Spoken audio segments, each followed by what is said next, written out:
Kemudian di Imamat 7 larangan makan darah. Ini spesifik, artinya ini sejak dulu dilarang. Nah, ini perlu dicari alasannya. Kalau dari sisi manfaat kesehatan, memang darah itu kurang baik untuk dimakan sebenarnya. Karena darah itu kan isinya kan ya nggak hanya yang baik gitu. Darah itu bisa ada penyakitnya, bisa ada bakterinya.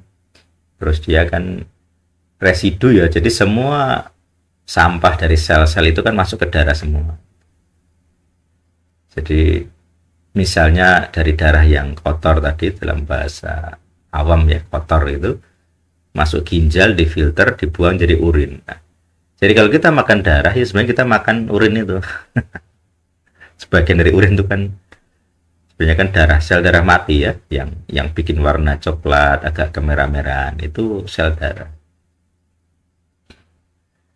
Nah, termasuk sampah-sampah gitu. Jadi yang bikin bau dari pesing itu ya sebenarnya dari darah kita, difilter oleh ginjal.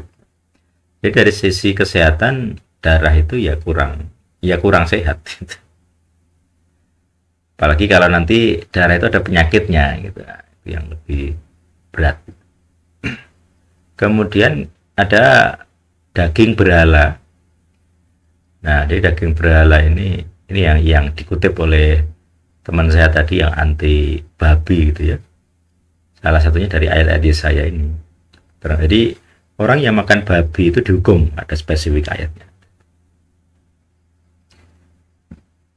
Nah, saya mencoba mengamati yang daging berhala ini, esensinya di mana sih gitu ya.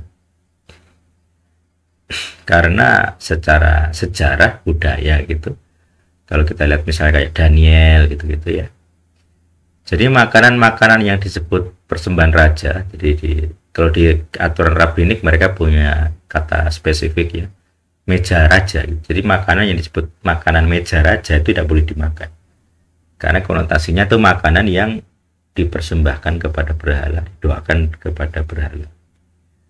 Nanti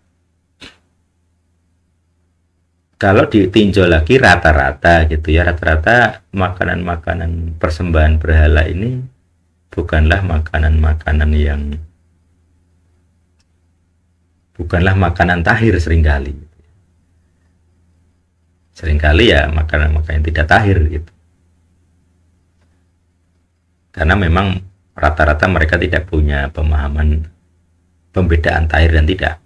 Jadi bahkan seringkali condongnya kesannya gitu ya, ini kalau kita dari sisi spiritual, seakan-akan para penyembah berhala itu lebih gemar mempersembahkan kepada para ilahnya itu sesuatu yang tidak tahir.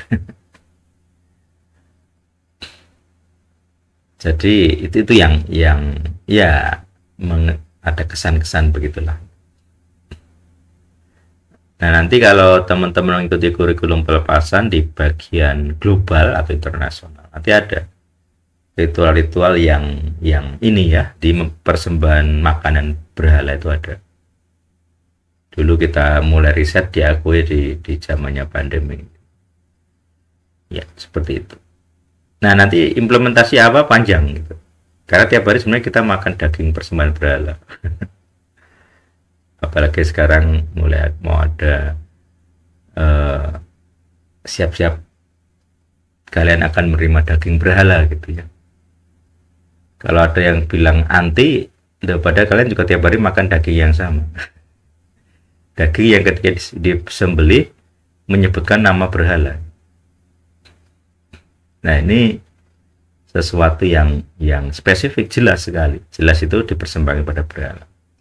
Kalau ikut acara-acara mereka, acara-acara agama, jadi makanan utama selalu didoakan dulu, baru boleh dibagikan. Artinya makanan itu dipersembahkan dulu kepada berhala, sama seperti Yesaya 65 ini gitu. Dan nanti kita bahas juga aturan-aturan berikutnya. Jadi intinya di Yesaya ini jelas. Makanya dari kalangan Yahudi yang rabbinik sampai sekarang itu mereka sangat ketat tidak makan daging berhalanya dengan cara apa? Mereka nggak makan daging kalau nggak koser, ada capnya gitu ya. Kemudian kalaupun memungkinkan dan bisa gitu, mereka akan menyembelih sendiri hewan itu gitu, supaya tidak ada nama ilah berhala yang diucapkan ketika menyembelih gitu. Jadi mereka hanya makan hewan yang mereka sembelih sendiri, ada yang seperti itu. Kalau enggak mereka impor gitu. Saya pernah lihat, karena ada teman Facebook Jewish ya, sekarang pindah Israel, saya pikir ya berarti nggak tahan tinggal di sini, udah migrasi atau aliyah ya. Jadi dia kalau makan koser ya ngimpor dari Singapura.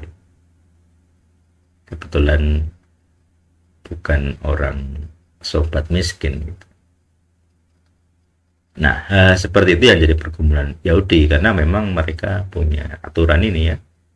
Yesaya 65 dilarang makan daging berhala.